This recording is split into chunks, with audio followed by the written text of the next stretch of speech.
Many people feel that great speakers are born, but that's not true. Great speakers only follow simple, powerful habits that anyone can learn. And today I'm going to share with you 5 of the most effective public speaking secrets that will truly elevate your presence. So do watch the video right till the very end. And if you're new to the channel, don't forget to subscribe. And to begin with, number one, use a hook statement, a sentence that will immediately capture the attention of the audience. Now, don't begin by saying good morning and how are you and thank you for calling me over here.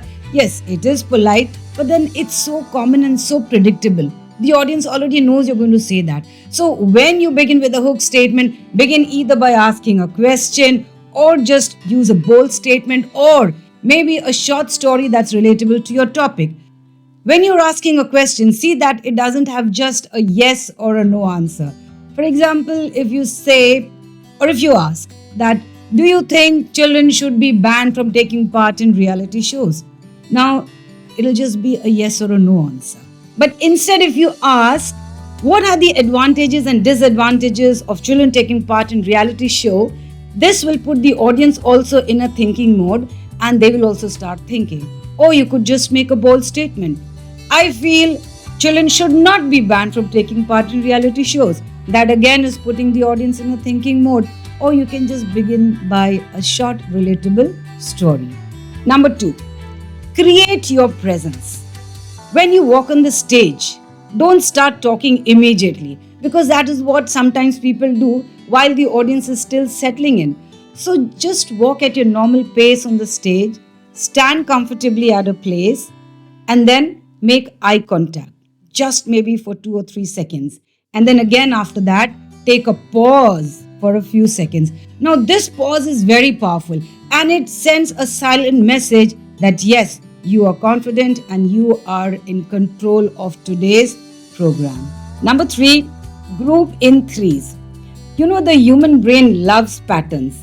So, whenever you present something in groups of threes, there's a pattern because then you say point number one, point number two, point number three, and this numbering 1, 2, 3 gets registered in the minds of the audience.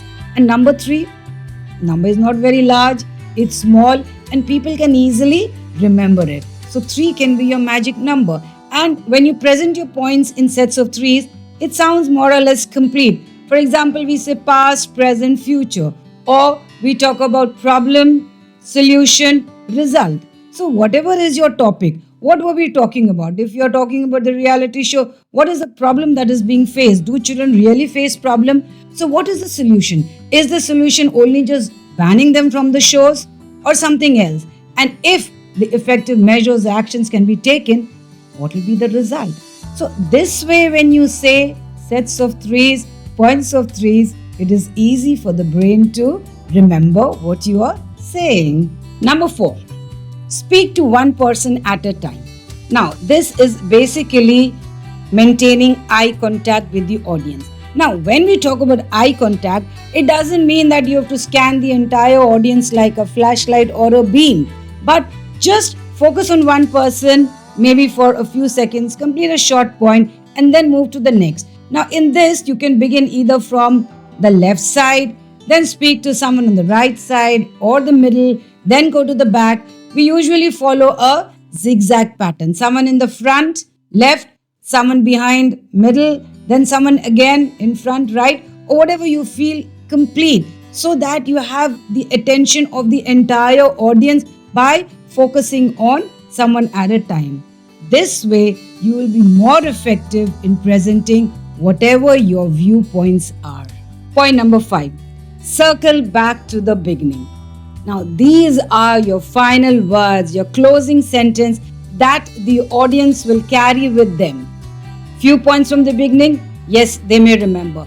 But the way you present your closing, that is going to be most impactful and most memorable if you do it in the right way. So if you've begun with a question, see that you answer that question. If it was a story, again come back to the story. Just see what are the main points, reiterate those main points so that ultimately those were the main things that you spoke to the audience about. And then Finally, of course, you can just thank them for giving you their time. And most important, remember that you don't have to be perfect to be powerful or impressive. Just follow the few simple steps that the great speakers follow. Keep your speech simple, clear, and speak confidently.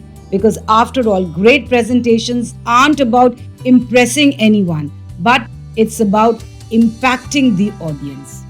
So, till we meet again with another new topic, it's goodbye.